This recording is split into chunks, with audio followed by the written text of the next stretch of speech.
called the EU enlargement,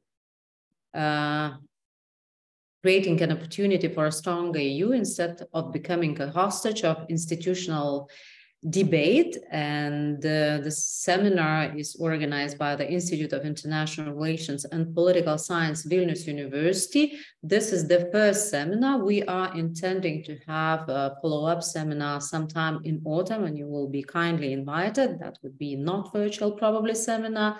And based on our discussions today, we are intending to produce a concept paper, and we'll ask also your input on the main ideas of this concept paper. So I'm Margarita Šešelgytė. I am the director of the Institute of International Relations and Political Science, and I will be moderator of this discussion, which we intend to organize for 1 hour and 30 minutes. And before kicking off the debate, I'd also kindly ask you to introduce yourself in a couple of sentences. So we'll start with probably according the program that we have sent to you. So we'll start with Lolita, and we'll have a tour de table without tablet now. So Lolita, a few sentences. Yes, hello from Riga. I'm based in Latvia. Currently, I'm working as an international consultant with various international organizations. But previously, I was a member of parliament in Latvia for 8 years. And I was also the chair of the European Affairs Committee in the Latvian Parliament, including during the time when we had the rotating presidency. Thank you, Lolita. You have very impressive career as a practitioner, but also as a think tanker.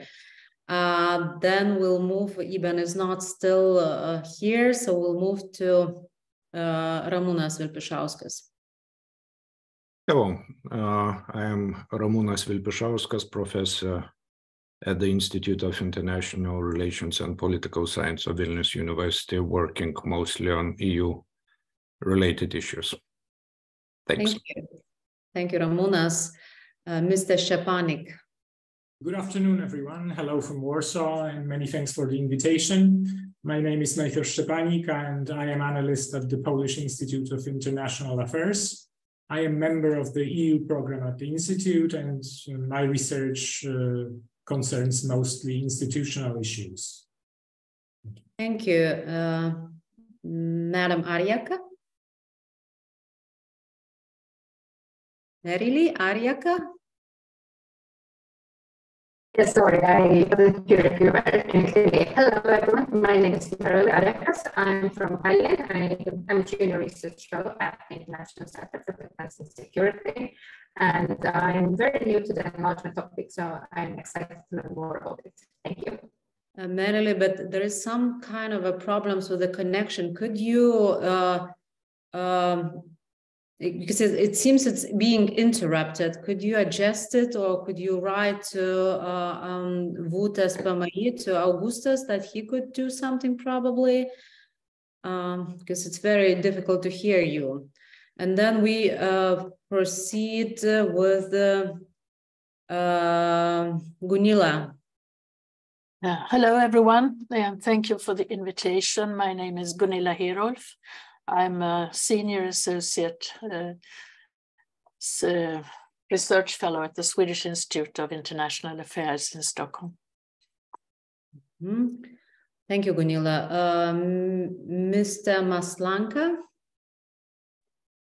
Hello, good afternoon. Thank you for the invitation. My name is Łukasz Maślanka. I work as a senior research fellow at the Warsaw-based think tank Center for Eastern Studies. I'm dealing with the EU security programs. Before that, I worked as head of the Weimar Triangle program at the Polish Institute of International Affairs. Thank you. And last but not least, Madam Karjalainen. Thank you. Nice to meet you also. I'm Tyyni Karjalainen from the Finnish Institute of International Affairs. I work here as a researcher at the EU research program, where I have focused on the defense security policies and for EU foreign policies as well. And now I'm doing also my PhD research at the University of Turku on EU's Eastern neighborhood policies and enlargement. So a little bit with enlargement policies with the security focus. Thank you. So we still don't have Iben, and I just recently noticed that we don't have also Marta, but I think that we can cover those questions which were dedicated for them among ourselves, and we can proceed. So it's quite symbolic that we have this discussion in Vilnius, and we're discussing the new enlargement processes and the reforms of the European Union. And we were a part of the enlargement process almost 20 years ago. And for me, as I recall this process, many of the discussions that we're facing today are very similar to the discussions we and the Europeans had at that particular moment.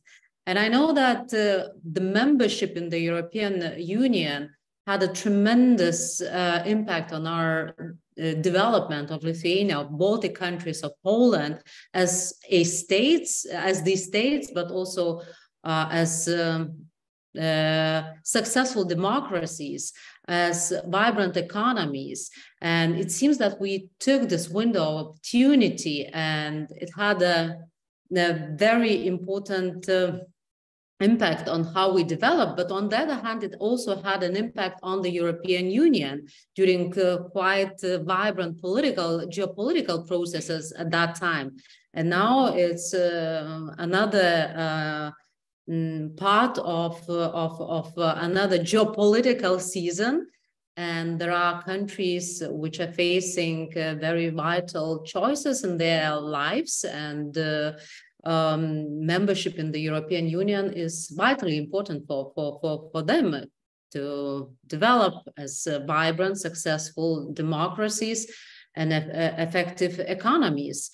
But the debates that we're facing are, well, very heated, and they involve discussions about the readiness of those countries to become members of the European Union on one hand, but on the other hand also they talk about the capacity of the European Union to absorb these countries, both institutional capacity, but also financial capacity.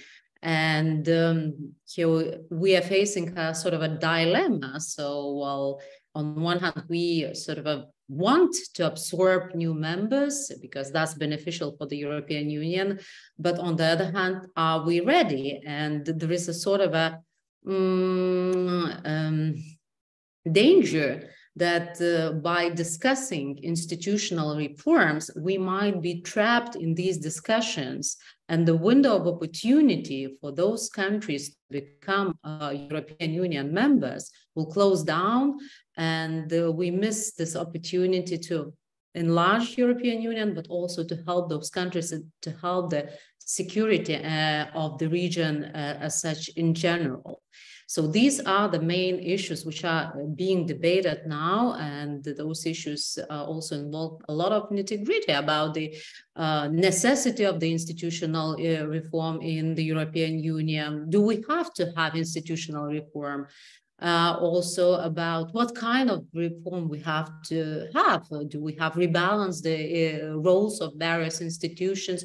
Do we have to expand the decision-making procedures such as a qualitative majority vote? What should be the reforms? And I would like to address you one by one, and I would like to ask you to deliver your own take on the questions related to the future enlargement and potential reforms of the European Union from your own perspective, also probably a bit adding the national flavor. What are the discussions in your particular country of residence?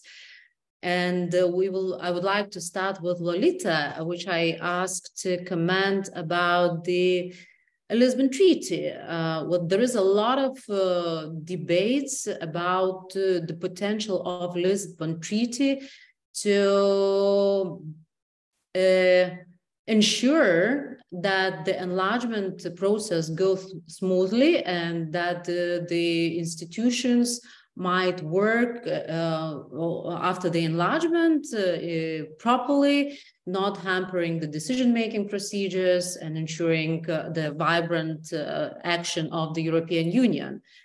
So is Lisbon Treaty enlargement-proof, or we can say that there are enough possibilities to reform the European Union within the scope of the Lisbon Treaty?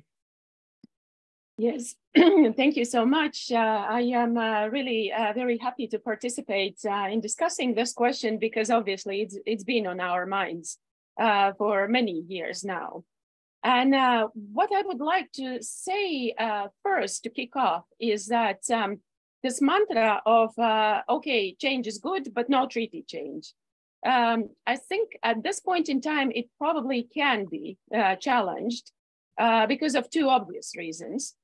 First reason is, of course, Brexit and the healing it has done to Eurosceptics in the European Union. So I think that in general, the leeway for getting national consensuses for some institutional change is greater because this Euroscepticism has weakened.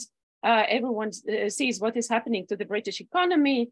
And also, of course, when it comes to COVID, we saw that supranational institutions like European Commission is actually an efficient point of response. And this also, of course, includes Russia's war against Ukraine, again, something that was previously unthinkable on behalf of the European Union.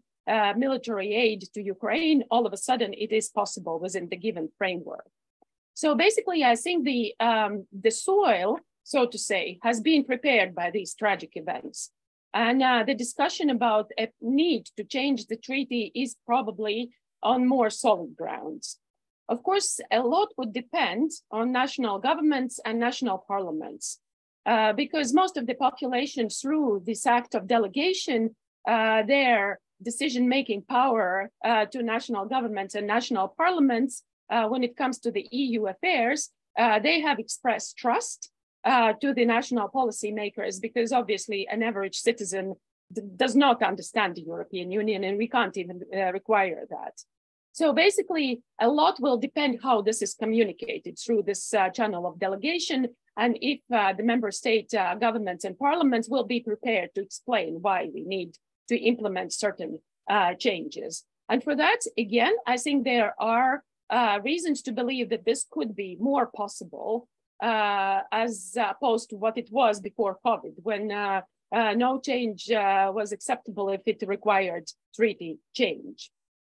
Just to probably be a bit provocative, I would say that when we contemplate the accession of new countries, the Lisbon Treaty really has to make the rather simple decision-making process as it is now. It's binary, yes?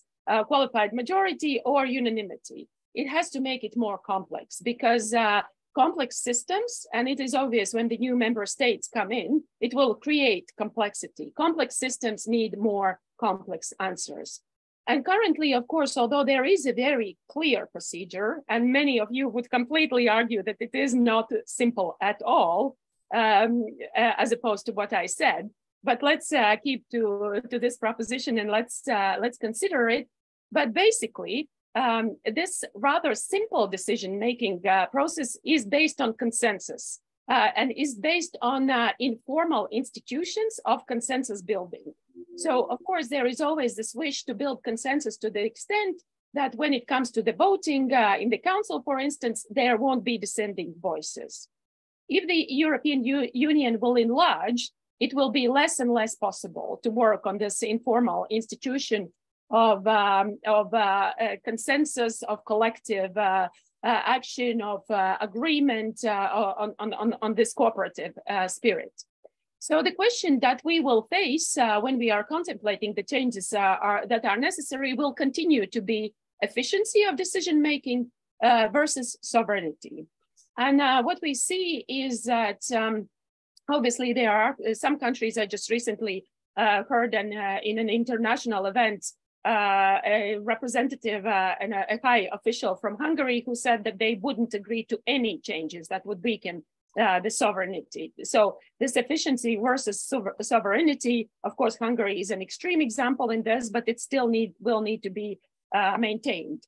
However, I think the situation with Hungary and Poland in terms of rule of law have shown that there has to be a more efficient mechanism how to address governance issues in new and in all EU member states. There just has to be a more efficient mechanism because, as we see with Hungary, was not aligning to the EU policies. This country can really, to a large extent, sabotage what policies this collective wants to adopt. And of course, we know whom we are talking to, whom we are talking about. If we are thinking a possible West Balkans enlargement, a possible enlargement including Moldova and Ukraine, these countries have very serious governance issues. And no matter how highly we praise the resilience of Ukrainian people and the Ukrainian military and also civil society, there are still very serious governance issues, judiciary independence issues, fight of corruption, and many, many other issues that will have to be contemplated once we start seriously thinking about potential accession of Ukraine to the European Union. So this probably concludes my initial take on the question. Thank you. Thank you, Lolita, indeed, for covering these main issues related to this debate regarding the change of the Lisbon Treaty and then the reform of the EU. And in fact, the reform definitely will be needed, and the EU enlargement will be enormous. It would add from 8 to 10 countries. And that means that the effect would spread all over the policies, the institutions, the decision-making procedures. There was this discussion about the number of commissioners as well, that would be too big. So we have to consider which countries are not probably getting the commissioner. And then at the end of the day, we have the sovereign states with a sovereign interest, and who would decide that we don't need a commissioner. So the same arguments will be about the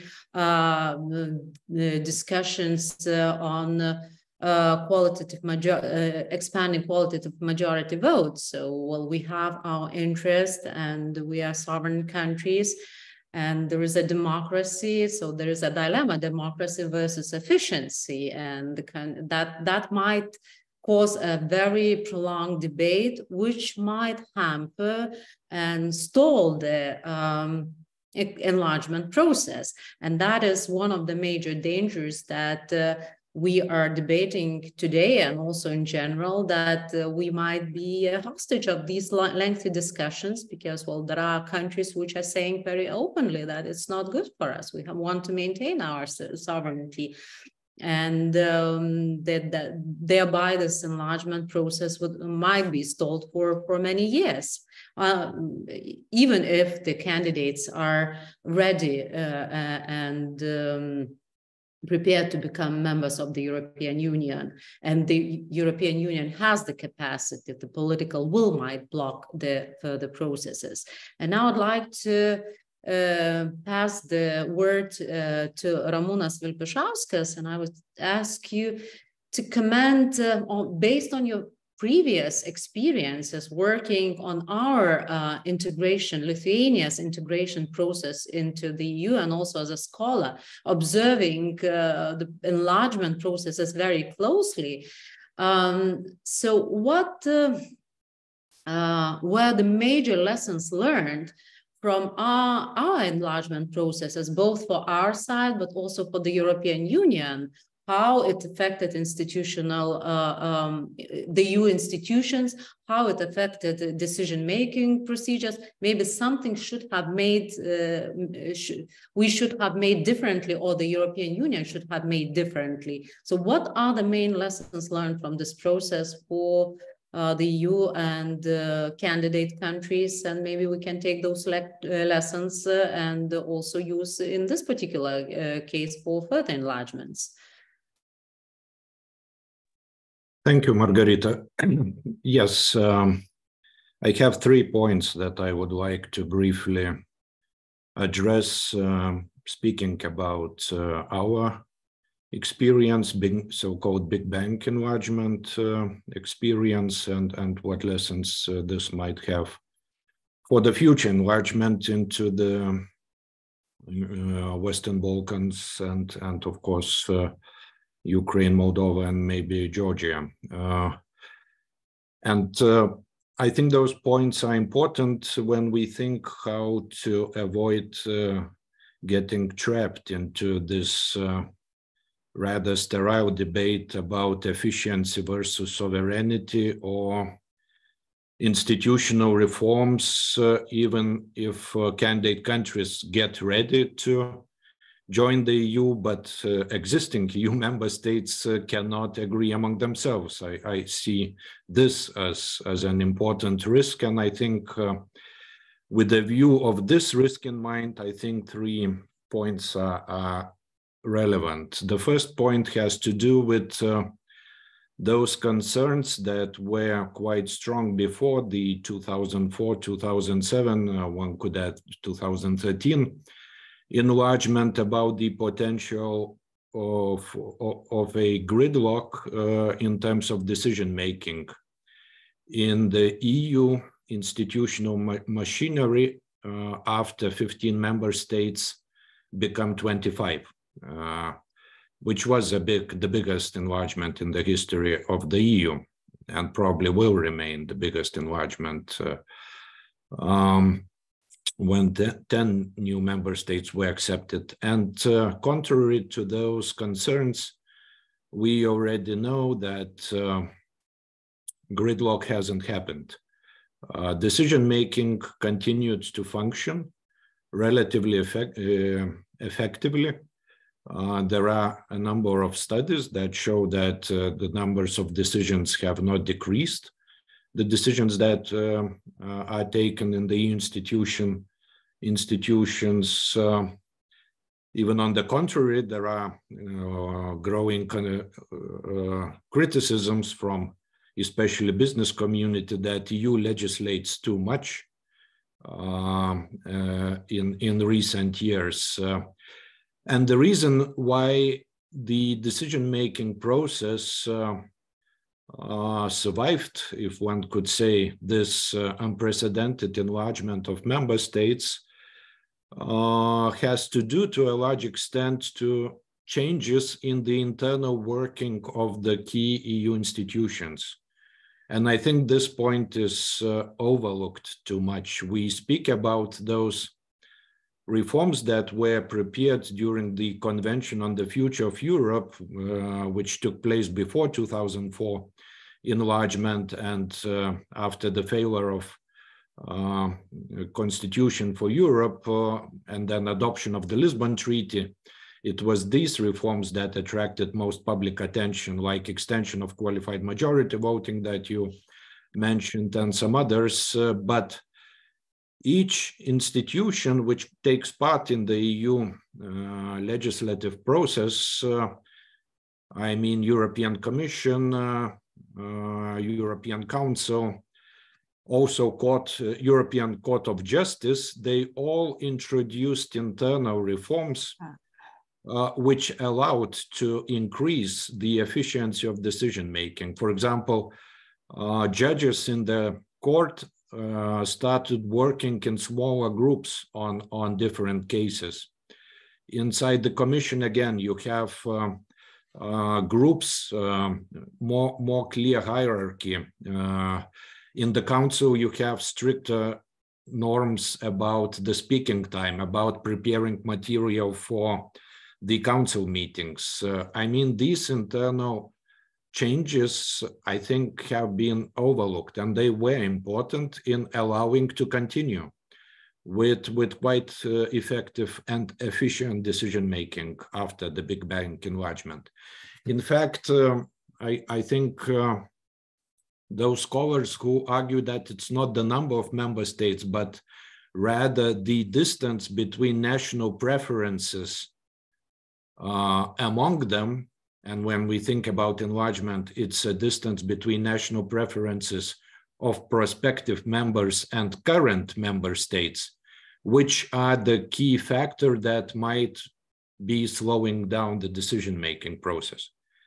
So what lesson can we take from this first observation? I think it is the lesson that in the run-up to the next enlargement, it's important that candidate countries align their key policies with the current EU member states, that we see that there is a sort of alignment of national preferences, that they are not too widely dispersed, as, let's say, we see in the case of Serbia with respect to sanctions applied to Russia and the EU member states. This just to give an example. So I think this sort of a process for the convergence of preferences in particular policy areas is important.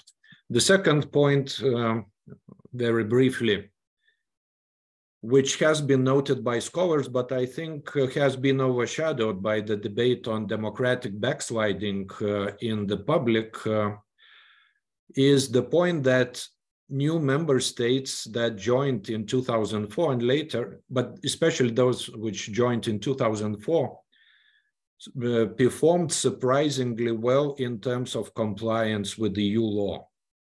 There are a number of studies conducted since 2004, which repeatedly show that newly accepted member states, especially Baltic states, have been consistently among the best performers in terms of compliance with the EU internal market norms, which is a sort of academic puzzle, having in mind that those countries had lower GDP per capita and so on and so on.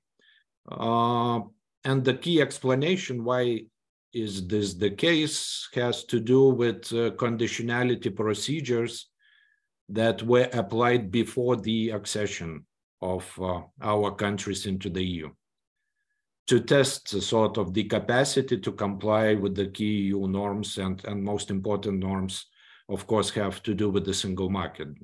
Let's not forget that the EU is, first of all, the single market, and then there are the policies. And this is the second lesson, I think. Again, the importance of conditionalities in current candidate countries, which should show that they are ready for accession and for properly applying EU legal norms. And the third comment has to do with what Lolita already mentioned, which is democratic backsliding or rule of law crisis, which is particularly visible in some Central Eastern European countries and is usually mentioned by people who are quite cautious about the future enlargement of the EU. And I think there is a reason for this cautious approach, although democratic backsliding is observed in many Western democracies, to be honest. But then again, how to avoid in the future such situations like we had, let's say, in the case of Hungary's ruling party and its prime minister's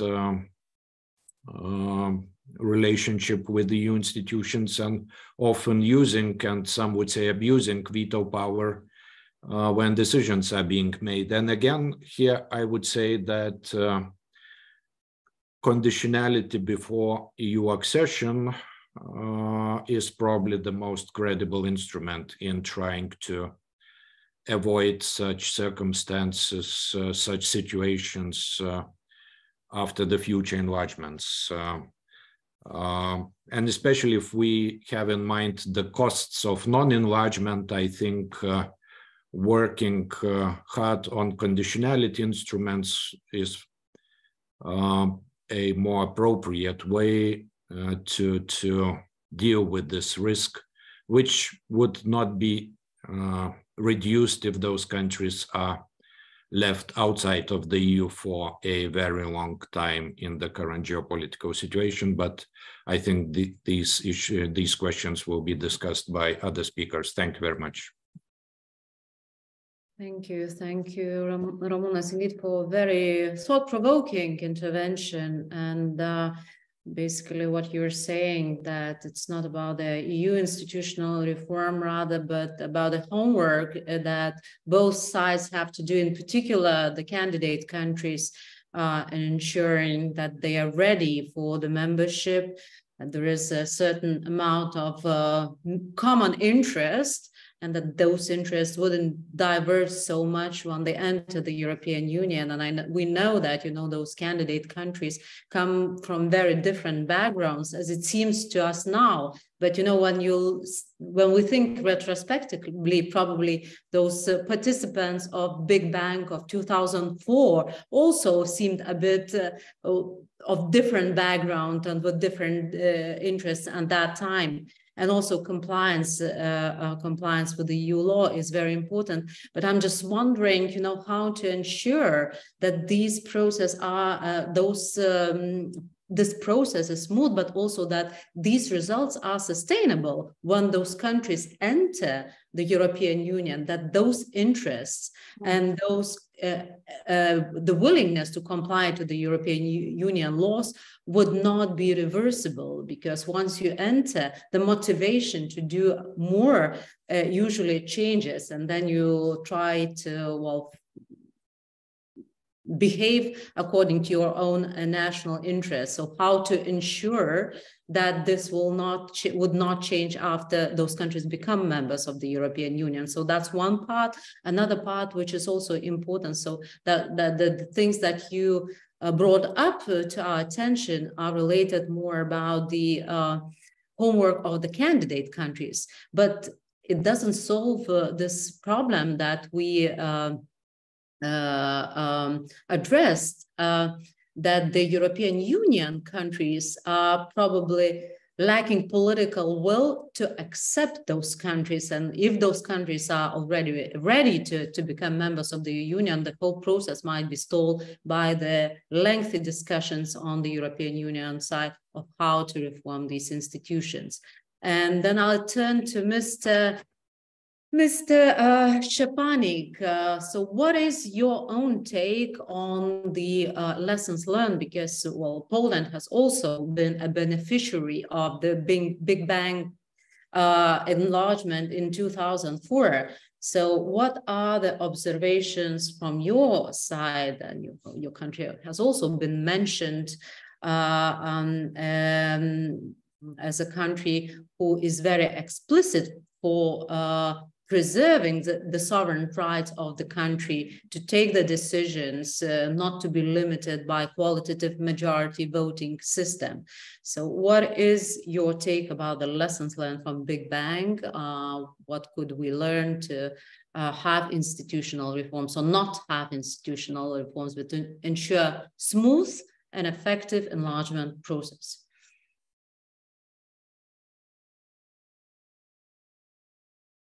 Thank you very much.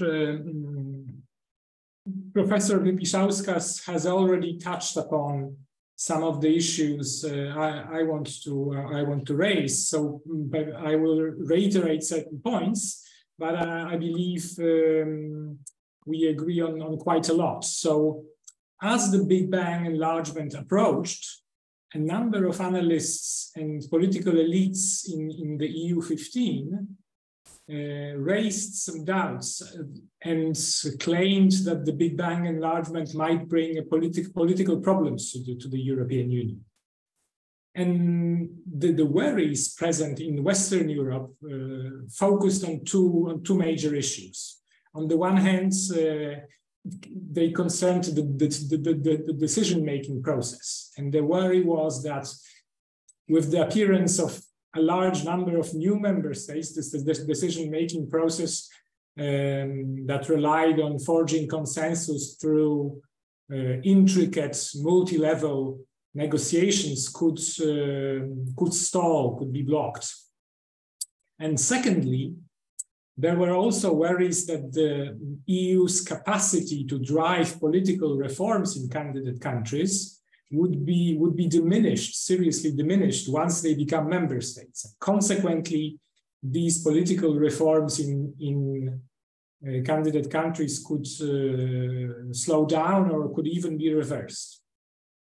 And Professor Vilpišauskas already mentioned that as regards these institutional questions, the fears did not materialize. So post-2004 EU institutions functioned quite smoothly, and the legislative output was comparable with pre-enlargement times. Of course, the new member states brought with them some sensitivities, some interests, such as, for example, greater attention to the Russian threat, or a strong focus on a cohesion policy, a strongly pro-free market stance. But in negotiations, the new member states behaved similarly to the old ones. Namely, they created various coalitions depending on a policy area. And it was very seldom that a clash between the old and the new occurred. An analysis of voting record in the Council also showed that new member states were not among the ones who most often opposed common decisions. When it comes to the European Parliament, the MEPs from new member states meshed relatively well with the political groups, with the transnational political groups in the European Parliament, and the political groups remained very strong and very cohesive. And finally, in terms of transposition of EU legal acts, the record of the new member states was also very positive, and they performed as well as the old member states, in some cases even better. So therefore, I believe the first lesson from the Big Bang enlargement is that EU institutions are resilient and very adaptable. They successfully withstood a significant increase in the number of member states. So one could argue that if EU institution could sustain an evolution from 15 to 28, then they could also function quite smoothly with 30 or 33 member states. There are, however, some institutional pressures, which I would like to emphasize. They were not provoked by enlargement, but I believe enlargement made them more visible and more acute. And the main issue is unanimity that was already raised a couple of times during our discussion. So unanimity rule is sometimes abused by the member states, and some member states tend to oppose decisions that require unanimity, not because they oppose this very decision, but sometimes because they want to extract concessions on other issues. And therefore, unanimity rule is making the decision-making process more time-consuming, and some decisions become suboptimal, I believe. And even though in general the EU is able to reach some kind of a consensus, problems appear, and as I said, the decision-making process becomes more time-consuming. And of course, as I said before, enlargement is not the reason. This situation existed also in the pre-enlargement times, but I think enlargement is related to this problem in a sense that the more veto players you have in the European Union, the more likely it is that there will be some institutional obstacles. So to sum up, I think if we look at the institutional system, how the institutional system functioned in the 2 decades that went by since an enlargement, I believe that I could argue that the EU is able to accept more members without far-reaching institutional issues.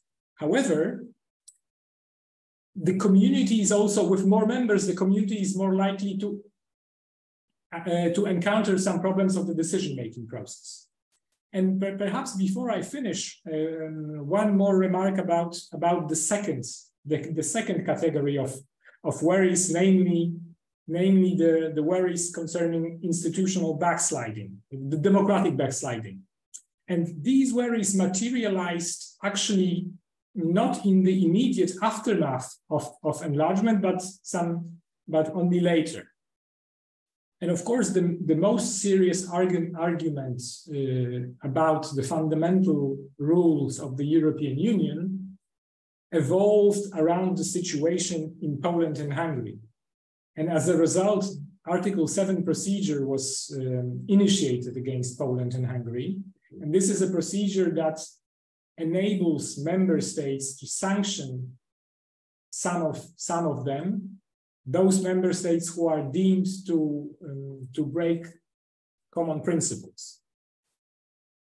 However, it quickly became obvious that the Article 7 procedure is basically useless if you have two countries that are accused, because in order to make a decision on the breach of common values, you need unanimity.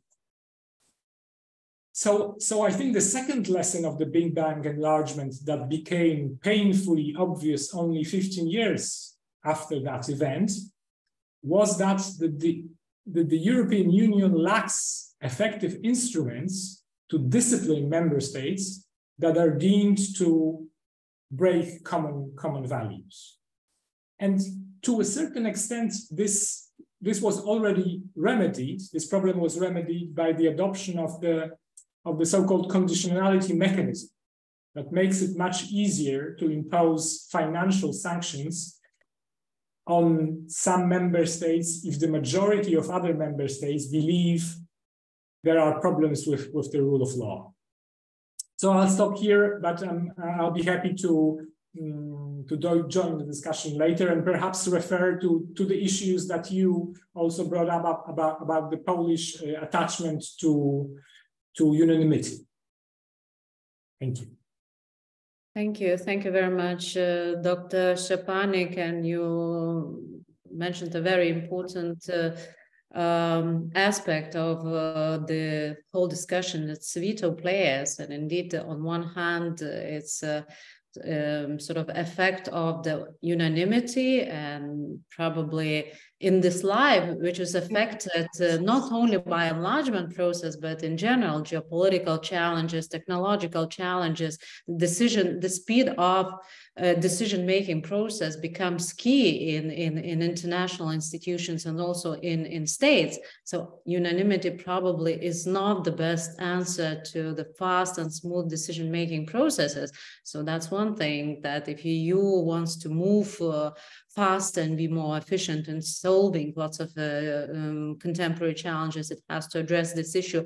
But the other problem related to the veto players might block potentially any of the EU reforms and also institutional reforms. So it's a sort of a vicious circle. You want to reform because of the veto players, but the veto players would not allow you to reform just by blocking all the processes. So that's, I think, a very important aspect of the discussion on institutional reforms. But now I'd like to move to other speakers and ask also to, well, try to limit your intervention to 5 minutes because time's running, and now I'm looking to Merili and Gunilla, and I would like to both of them address the same question. Might the institutional development accelerate the enlargement process rather than stalling it? Sorry, could you repeat that? I didn't hear properly. Might the institutional development accelerate the enlargement process? Okay, yeah. So Gunilla, maybe we'll start with you. Start with me. Yes, I see that Merili has a problem with her microphone. I hope you can hear what we say. Yes, I can perfectly hear what Gunilla says. That's perfect. Yeah, my background is not from the institutional side. My interest in the European Union has mainly been the interaction between the various countries, the various member states of the Union, and also very much on security. And you will hear that very quickly when you listen to what I'm saying. First of all, of course, enlargement is connected to the right of all members to apply and the potential interest of individual countries to become a member of the EU, which has been the case for most of them, except for Norway and Iceland, of course.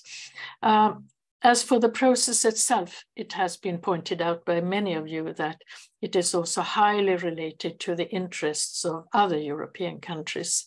And among them, I think security has been the most important. We could see it very much in the Big Bang, with security and economic prosperity of Europe as a whole had a very strong impact. As for the Balkans, we saw it as well, just having had the Yugoslav wars. We were very eager to have them on the path toward that would lead them to becoming members of the European Union. And we have seen the security aspects also within the Balkans, as we all know. There are many examples of it. And now we have Ukraine, Moldova, and Georgia with an even stronger example of security being a very strong impact on accelerating an enlargement process as we see it. But now coming to the other countries, we also see other very strong factors. We see economic protectionism, especially as an impediment for countries exporting agricultural products. We saw it mainly in the association process of Ukraine, which was stopped for a while by a country like the Netherlands. We have seen it in France very much, and so on and so on. And also we have seen the issue of political power among the European members, with Turkey having 85 million inhabitants. It was clearly an issue during the period when we were negotiating with Turkey.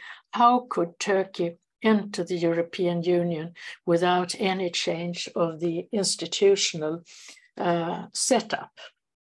Because it would be absolutely impossible, is my view, by the old big countries to accept Turkey having the position that its very large inhabitants would cause it to have.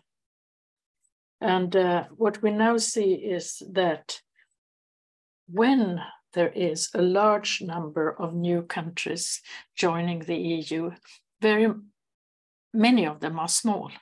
They join coalitions. We saw that in the Frugal Five. We've seen it in other contexts as well. And it's not seen as positive by the major countries in Europe. So there is a power element as well, I would say. So how about the institutional changes? What I have seen over the last few years have been institutional proposals that have, many of them come from France. We have had the proposal of multiple circles with some core countries in the innermost circle. This would, in many ways, be accompanied by concerns for efficiency. And I think this is also related to what Ramona said before, the anxiety for having a gridlock, and we have to have changes of institution because of that. And one of the proposals then would be to have a multiple circle with some core countries in the middle, and we all know which countries would be there. Some of the founding fathers and mothers, and some of the major ones, naturally, which would of course seen as very positive for those countries that were confident to be in the middle or in the innermost circles. And I also think that some candidates would see it as, at least temporarily, the best solution.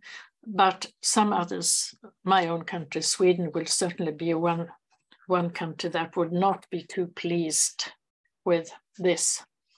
And another one is the multi-speed EU, which is a similar one, but also a more voluntary way, and in that sense, a better way, many would think, to form such concentric circles.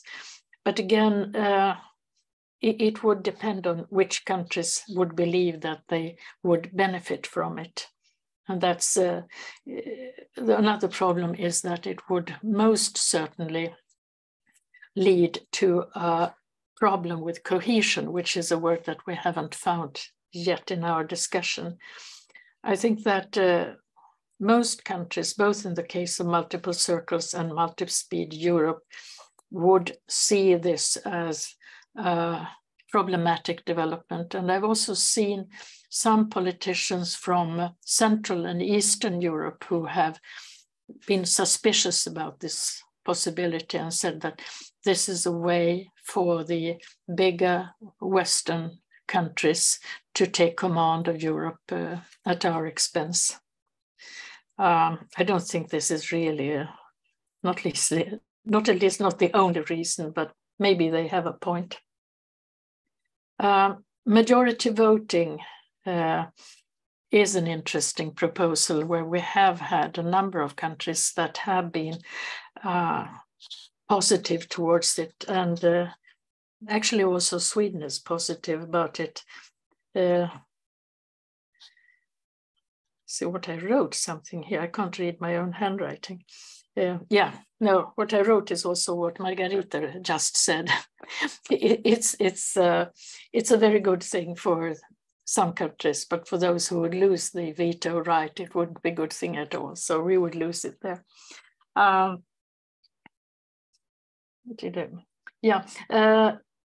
We also had some comments about, very interesting, how can we assure that countries align themselves with EU policies? And someone else, I think it was Margarita, said, how can we be sure that they stay like that? And this reminds me of what I just wrote about the European Union's comments about Serbia. Serbia, which is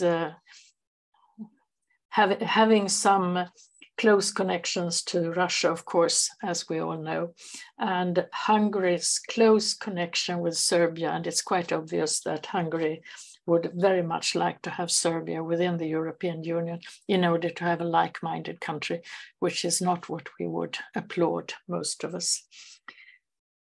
Finally, Ukraine and its neighbors are the reason why we are talking about this with such fervor at the moment. And I'm sure that many people would like to have some specific rules for these particular countries because of the horrible security situation that we are in right now.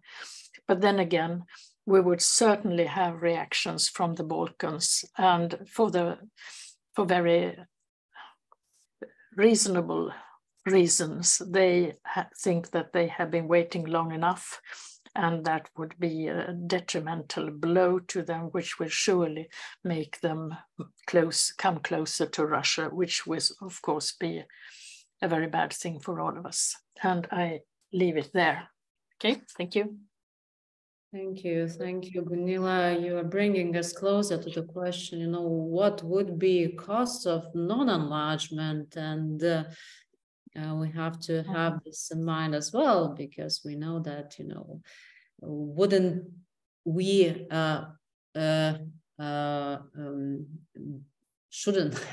haven't we had the enlargement in this region, probably the situation let's say in Baltic countries and in Poland would not be so much different what we are having now in Moldova and Ukraine. So it's enlargement has a very strong stabilization effect, and that we have to bear in mind. And facing in general the geopolitical shifts on the global area and democratic backsliding and the increased rivalry between the democracies and autocracies, that is a very important step that the EU has to consider and use this window of opportunity. But then the various discussions hit in. Well, should we allow the European Union go along the path of federalization, which basically, limiting unanimity right might have, and also, do we see European Union in the same way? You know, what is our vision within the European Union, where the European Union should move to as a international player, as a geopolitical player or economic player, but also, you know, when it comes to nitty-gritty, also the various policies. What are the role of various policies in the European Union? And I'm sure if we could elaborate on this issue among the member states, the visions would differ a lot. But now I'd like to turn to Łukasz Maślanka, and I'd like to ask you to elaborate a bit on the pros and cons on the qualitative majority voting, if we choose to introduce it instead of the unanimity voting in a number of areas. So are there any areas which in general have to be preserved from qualitative majority voting?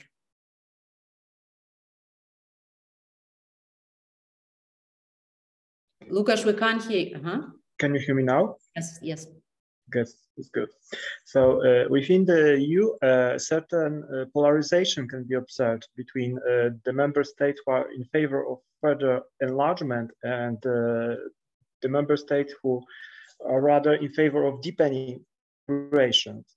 And these sets are often disconnected. Proponents of enlargement are often skeptical of deepening and vice versa. And the qualified majority voting issue is particularly controversial here, as it has become a priority for countries promoting deeper integration and a kind of condition for the agreement for further enlargement. And the precise case of the qualified majority voting on enlargement issues, which you have asked me to elaborate, has a rather paradoxical character.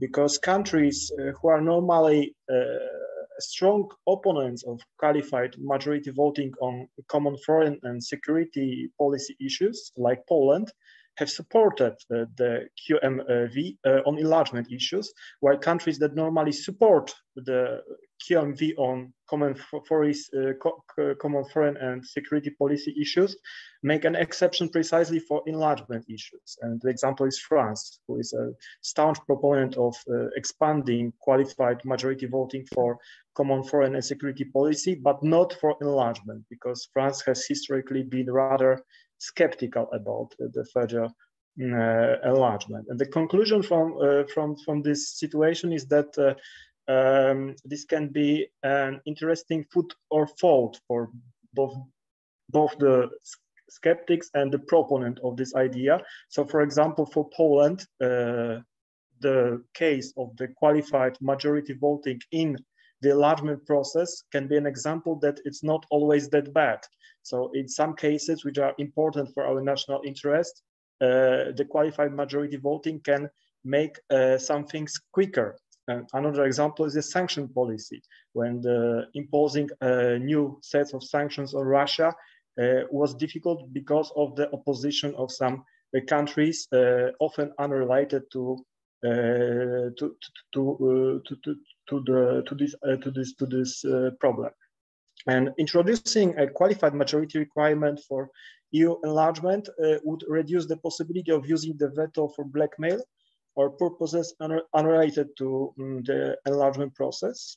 Many EU candidate countries have the perception that their candidacy is being held up not because they do not meet the conditions, but because that is the requirement of the domestic policy in some member states, where it exists a strong opposition to the further enlargement, or because some member states want to use this enlargement process as a bargaining chip.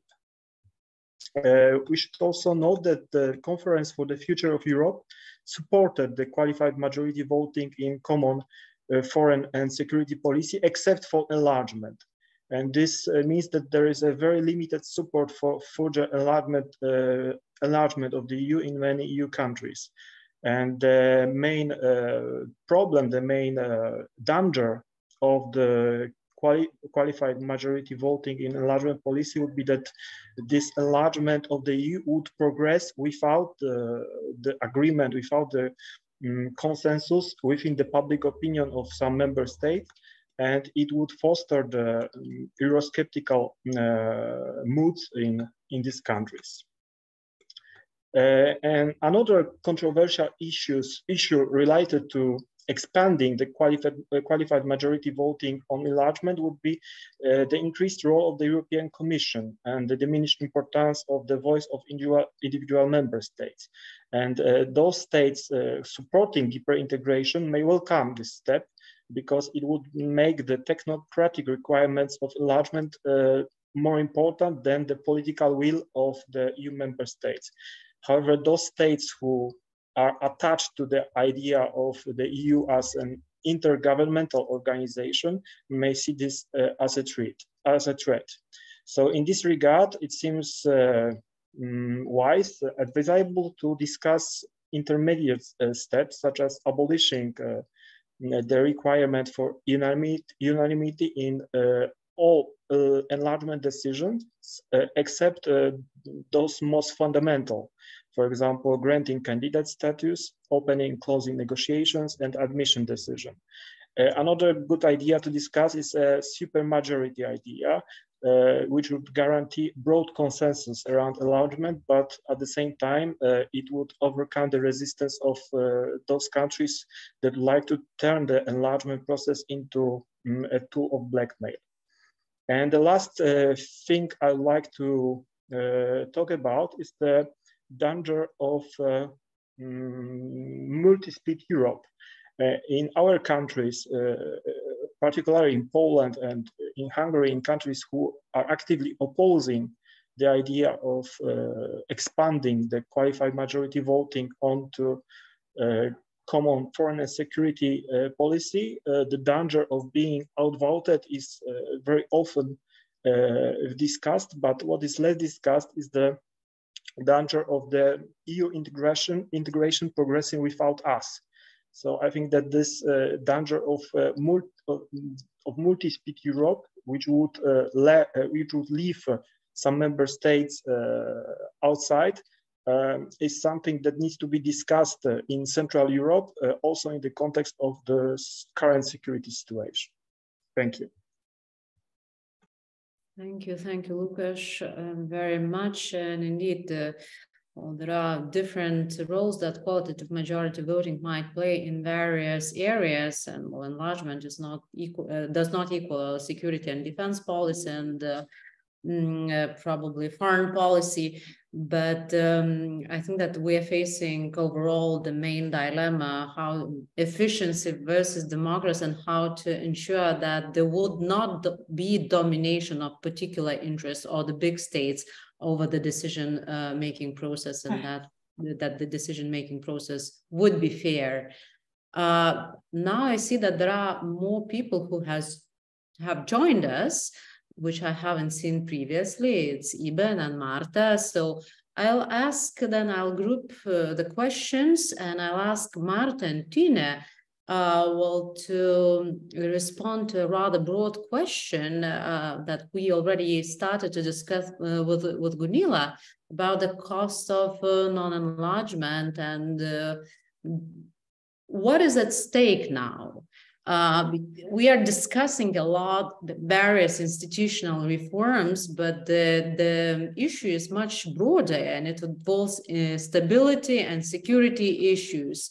And the EU has to face this window of opportunity not to be late, because it might hamper the EU agency in the global affairs in the future if we are not taking particular steps at this given moment. So, Marta, we'll start with you.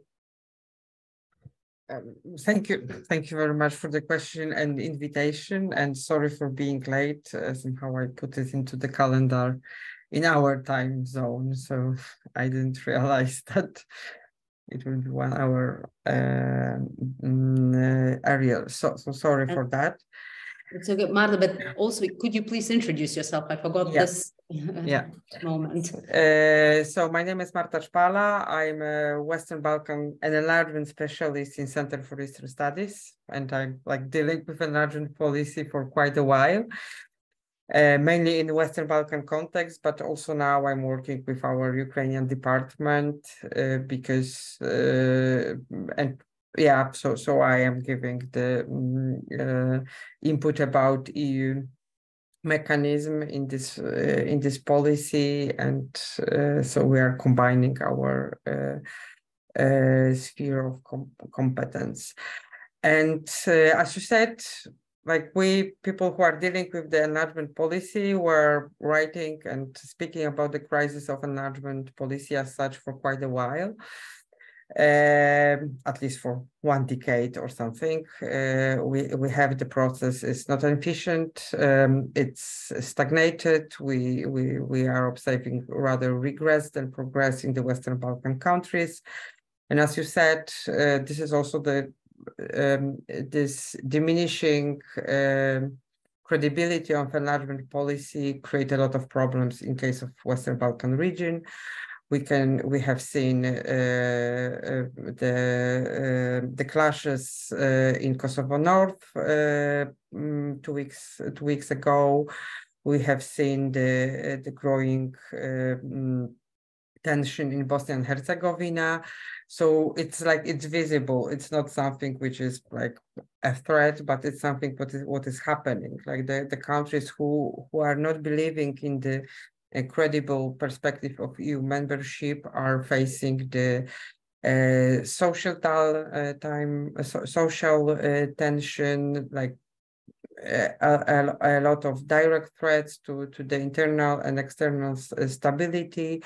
We are observing rather authoritarian template than support for the reform from the political elites of the Western Balkan countries.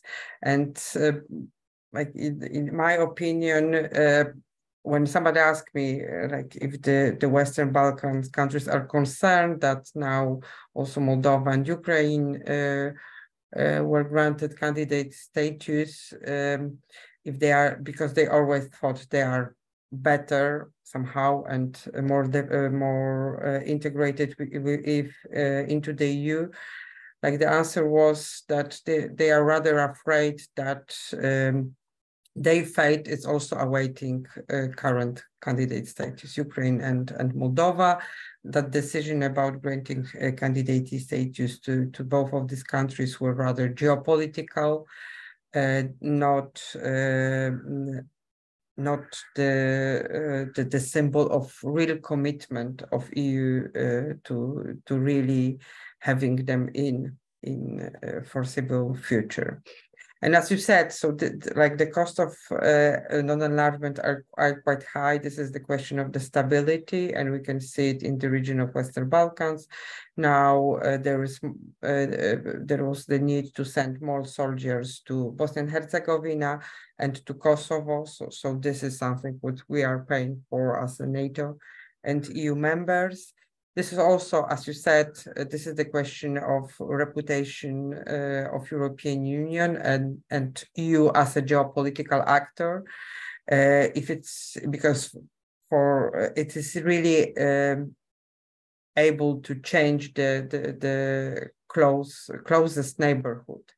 So if EU really wants to be geopolitical actor on the global level, it has to be efficient also in this closest area, and in relation to the countries which really want to join the EU, because still the societal support for the EU enlargement is quite huge, both in the Western Balkans, not talking about the EU. And if you are speaking about the EU as a global actor, this is also the question about transatlantic relation. We can see that US it's quite engaged military in Ukraine, and also in the case of Western Balkans, it was this kind of division of labor that US were providing hard security. But EU was providing the reform framework through enlargement policy. And this is also the case in Ukraine right now, that we have the security guarantees and support, military support from US. And like, in my opinion, Washington is expecting EU to provide a framework for transformation and reform, democratic and economic transformation, reform in terms of these two countries. The third thing is also to sustain this pro-European and pro-democratic and pro-Western approach orientation of the candidate countries, both in the Western Balkans, but also in case of Ukraine and Moldova. In Ukraine, of course, also due to security reason, the society and government are really pro-Western. In case of Moldova, it is much more complicated, and this pro-Western approach through clear commitment to the EU enlargement policy should be sustained. And also this is also the case in the Western Balkans, and also in Moldova and Ukraine to some extent. This is the influence of the third actor. This limbo or this vacuum, which was created due to inactivity of EU in case of the Western Balkans, was fulfilled by China, by Russia, by Turkey, and still it is this risk. If not us, so there are some other actors who would like to fill this vacuum, and also to use their influence there to influence the EU policy, because this is also Russian policy in the Western Balkans. They are not there because this is somehow the sphere of influence. They are there because they want to have additional leverage on EU countries. So that's why the activity and more engagement and true reform of the enlargement policy is needed, because we have to rebuild the credibility of this policy. And we also have to create framework for the candidate countries to do the reform and to proceed with negotiation. Thank you. Thank you, Marta. Indeed, a very big, huge challenge, enormous challenge, how to ensure that the countries which are capable and willing to join the European Union join, but also how to make this process smooth and efficient, and not to blow up European Union, letting in the countries which are not capable and have external interests in their political systems into the European Union, and to affect the European Union political system. That's a grand task to do. And in fact, should we differentiate those countries, the candidate countries? And on one hand, the reasonable way would be to differentiate according to merit. But on the other hand, there is a big danger of sending the wrong political message, that we are not waiting for you, because those countries are interpreting what the European Union is saying, and also the other external players are doing so. So that's a very thin line that differentiates this political messaging, which might be based on merit, but also that could be misread by the candidates and external powers. So I'd like to turn now to Tina and basically ask the same question. So but also to focus more on, is the EU ready to for this task, for this enormous task, and how big should be the enlargement? Are we talking, like in this particular region, only about Moldova and Ukraine, or are we talking about another big bang, maybe not about 10 countries or 8 countries, less, but nevertheless? Tina. Okay, thank you so much. I think answering to this question, I think we cannot really overemphasize the role of member states because of what already has been discussed, enlargement being the very much member states' own process, not only because their unanimous decision will be needed at every stage, but also when we now, for example, wait for the Commission recommendations and evaluations, it is obvious that the Commission neither will recommend something totally out of question for the member states. So there is this ownership truly also inbuilt in the EU institutions.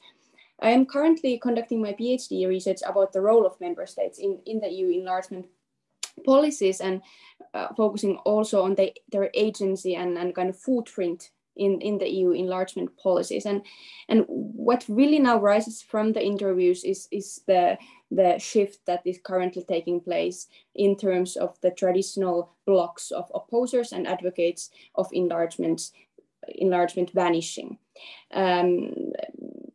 Especially for of course the old and big member states, the past year of war has really remarked the paramount shift of how they understand enlargement. And based on the interviews that I have been conducting with the member state officials, it is not only about Ukraine, but increasingly also about the Western Balkans that are now seen more from the geopolitical perspective.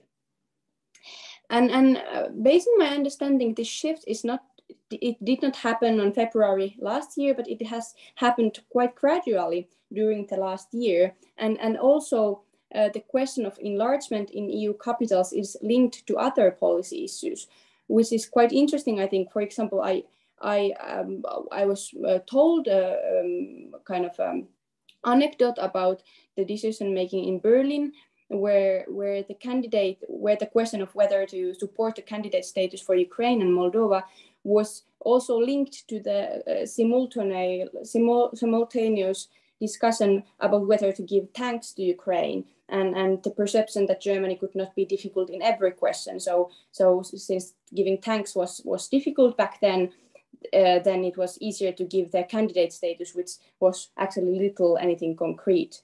But now during these same interviews, I was also told that actually opening the talks, the enlargement talks with Moldova or Ukraine would not be actually anything so concrete either. So actually the political will to integrate these countries has really strengthened all the way during the year, and what was not possible a year ago certainly is now. Similarly for France, of course, it is no more a question of whether, but rather when and how to integrate the Eastern neighborhood. The discussion about absorption capacity, the need for institutional reforms that we have now already heard about was real and is real, but at the same time, it is clear that it was triggered by the lack of political will to enlarge. And now that the will is there, based on my interviews, there will be a way to overcome the blockages that there might be for Ukraine and Moldova, including how the war advances, but also, of course, there are questions such as the Hungarian minority in Ukraine and these kind of issues that might become a problem and that need to be somehow addressed, not only between Ukraine and Hungary, but also maybe inside the EU. So I certainly do see a strong and genuine interest to actually use the opportunity and to advance not only for the association trio, but also for Western Balkans. The perception of momentum, which I think is quite interesting, it is on both sides of the EU border. In Moldova, for example, the feeling that we need to go fast now before the next government. On the EU side of the border, we need to move fast before the next commission. This is something what some experts have noted, but at the same time, the momentum is rather for opening and starting the process and not really for how long we can actually get, because what I kind of want to emphasize, I think the original question that was allocated to me in the email was whether we should use the geopolitical momentum. But something that I want to emphasize is that for the citizens of the applicant countries and the candidate countries, the EU accession process, it's not only about the status of an EU citizen, but it's also actually about the quality of democracy and governance in their countries. And this is something I think we should remember here also when discussing the process, how to ensure that we can at the same time maintain the momentum, pursue geopolitical goals, but also maintain the quality of the process. And I just want to bring to the discussion, I think which has not been mentioned yet today, is the idea of gradual or staged accession. So giving some kind of rewards or some even seats in decision-making tables, at least as an observer, some kind of rewards during the process to ensure that the candidate countries are actually committed to the process and that we actually do not have the situation as with Serbia or other Western Balkan countries with the association trio at some point. And at the same time, this would be a way to also maintain the merit-based approach and avoid the situation of having non-ready countries as part of the EU. I think I'll stop here to leave time for the discussion. Thank you, Tina. Indeed, thank you for a very cautious optimism. I would say that the situation is changing and there is a will, and when there is a will, there is a way, obviously. And there could be some, gradual moves towards the European Union. But again, we're facing this challenge of political messages, how this message will be read by the candidate countries. Will they take it as the reward, or as there was a discussion on the European political community as a substitute for the real EU membership? That's also a danger. We have Iben who joined us well, because you didn't have a chance to speak. So I'd like, before, we don't have time, but I think that because we started a bit later, we can take like 10 minutes more for discussion. But I'd like to bring us back to our initial question. So for all the enlargement process, do we need the EU institutional reform? That's one question. And another question, so can we do this within the framework of existing Lisbon Treaty? So Iben, here's to you. Thank you very much. I'm speaking from Copenhagen, where I'm based in a think tank called Think Tank Europa. Looking at this question of, is the Lisbon Treaty enlargement proof?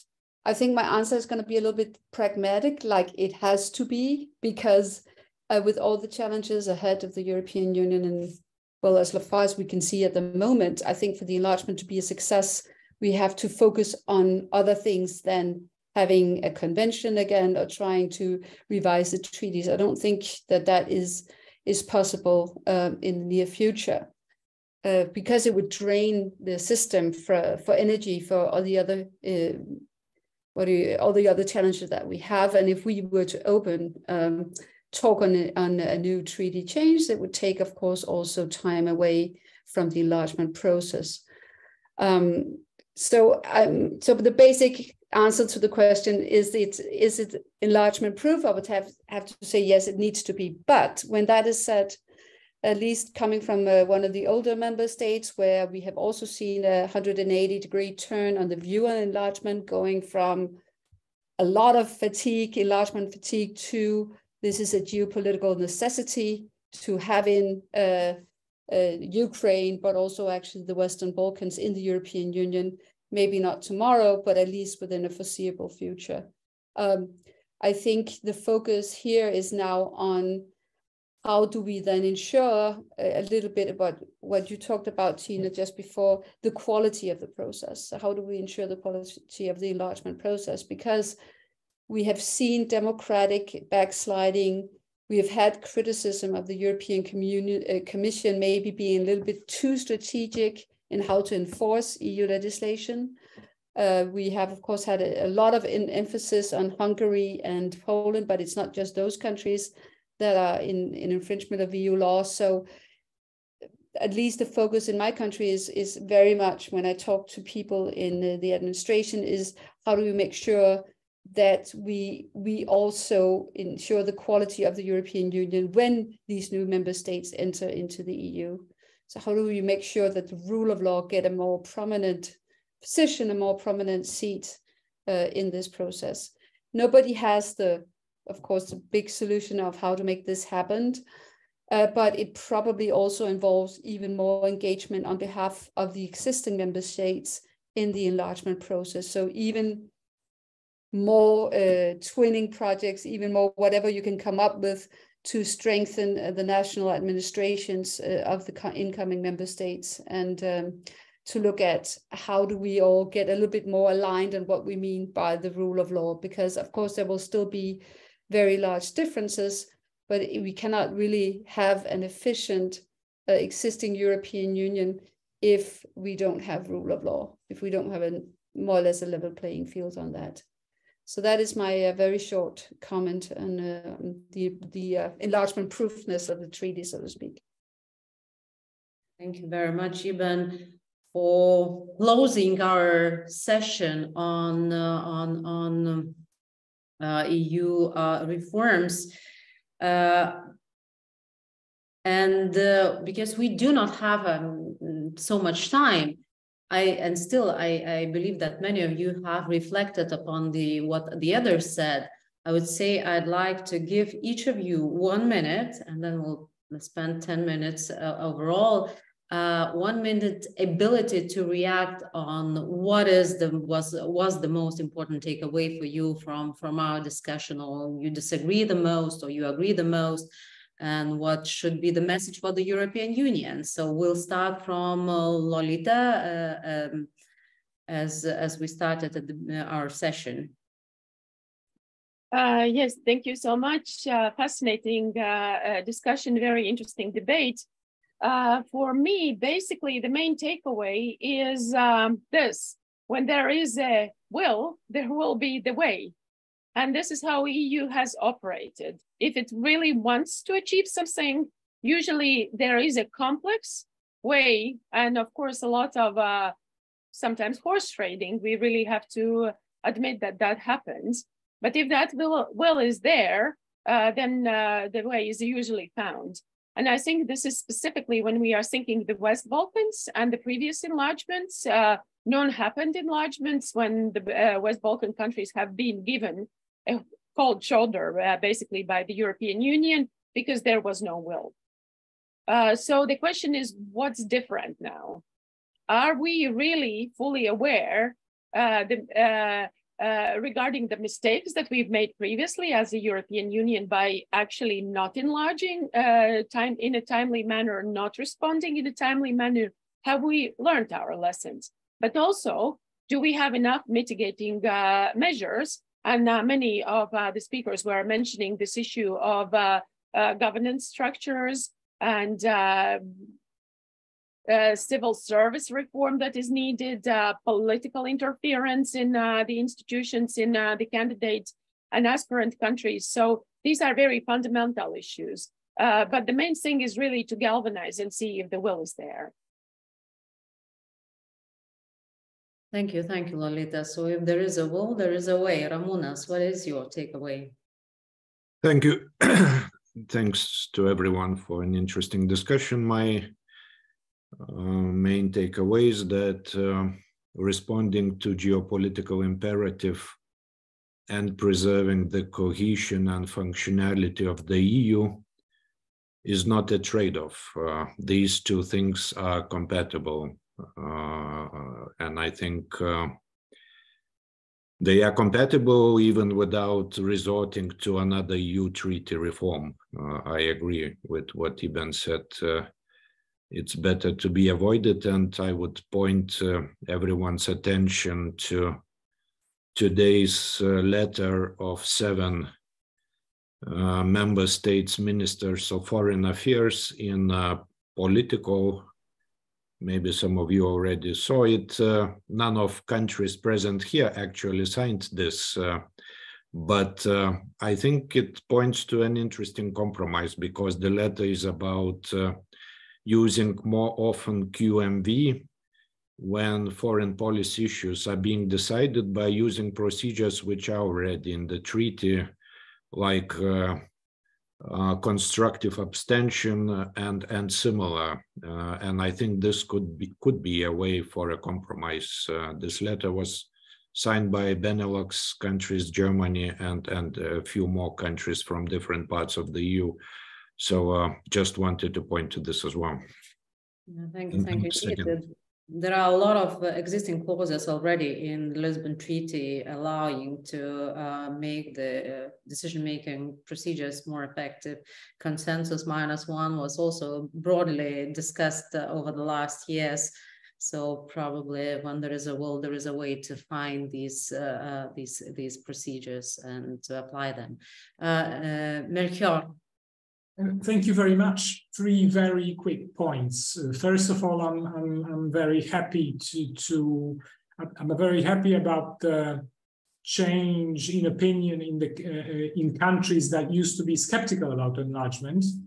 That was something that was emphasized by Tine. This is also my experience from conversations with members of the French administration. So I think this is a very, very good and promising sign. Second, when it comes to looking for a compromise between internal reform and enlargement, I think something that Łukasz mentioned is important, namely looking for some alternatives to unanimity that are not qualified majority voting. So looking for some super majorities and looking for some creative solutions. But thirdly, this is my third point, I'm afraid that using such creative solutions without treaty change will be difficult. And I agree with Iben that at the moment, treaty change is very unlikely. So there are some obstacles ahead. Thank you. Thank you very much. So you're bringing back this pessimist note to our discussion. And yeah, I would like to give the floor to Gunilla now.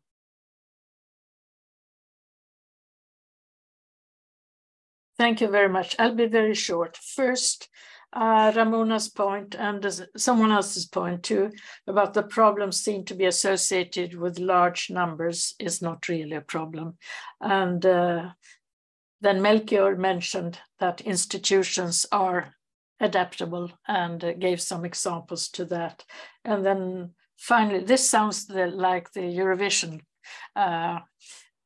competition. I give my vote to Iben for mentioning that we can't have a convention again. So thank you. Thank you, Gunilla. Łukasz. Thank you. So I'd like only to say one thing, that while it's very optimistic that some very important member states have changed their mind about large enlargement, we must also see that their public opinions, the public opinions of the state, are not necessarily very supportive of for the enlargement. So we should have still in mind that even if the political elites of France, Italy, Germany, Spain are supportive of Netherlands are supportive of enlargement, we can expect a very strong backlash of the public opinions, and this can have also potential effect on the situation in the European Union. And the second thing that also in Central Europe, some problems can appear, and the last crisis around the Ukrainian grain is a very good example of the fact that not the institutional issues can be the most important, but the economical issues related to the relation of the candidate states with current member states that can become very, very problematic. Thank you. And then we'll move with Marta. Yes, so I'll be like pessimistic a little bit, because you mentioned that if there is a will, there is a way. I am not so sure if there is a will, and it's rather also among the political elites to change the narrative about enlargement, because we have seen a lot of political declaration, but I still think that this narrative that this country has very these candidates are really problematic. This is the attitude, and my opinion is that of course there are many problems in the Western Balkan countries, but also if the elites and the societies, they realize that the credibility is there, they are also able to move with the reform very quickly, and we have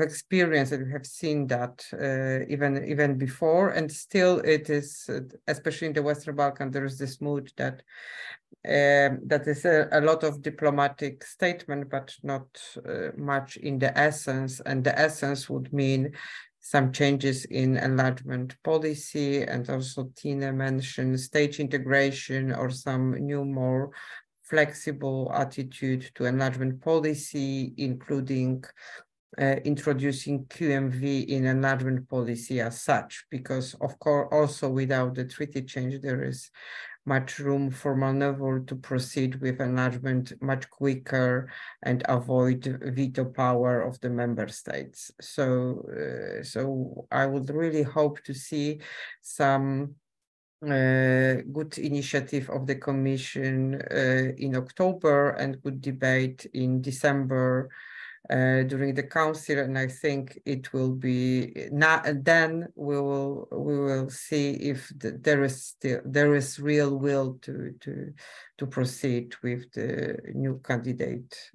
countries. Thank you. Thank you, Marta, very much. Tina. Thank you. So I want to just mention, it was a very good observation in my view. I think it was from Ramunas that it's not so much the number of member states, but the distance between their national interest that makes the difference in the decision making. And I think this is something that we should really pay attention to when considering the candidate and applicant countries. And then another point that I really think was very useful was Gunila's notion that security aspect has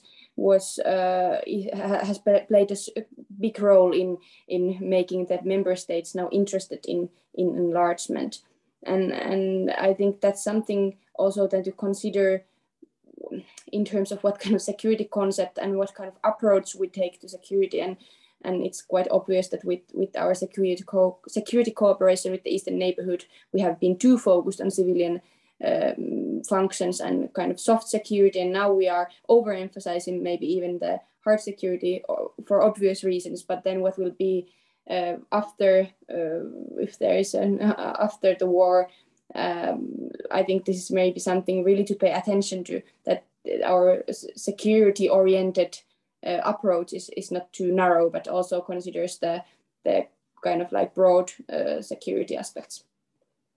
Thank you. And Iban. I'm sorry, I haven't followed the whole discussion, but I just wanted to say, put a comment to what Lucas said before about the public backlash.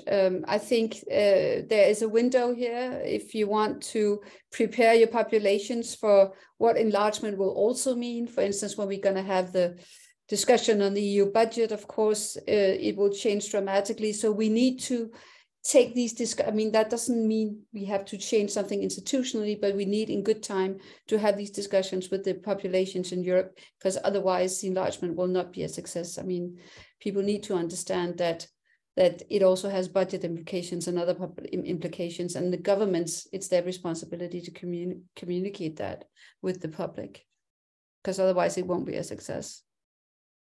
Thank you, Iban, very much for your comments, but I also would like to take this opportunity to thank all our speakers, because our time's up and we are a bit late, but indeed it just shows how important and multi-layered and enormous the debate on the enlargement is, and how many aspects there are to be discussed in terms of institutional changes, reforms, and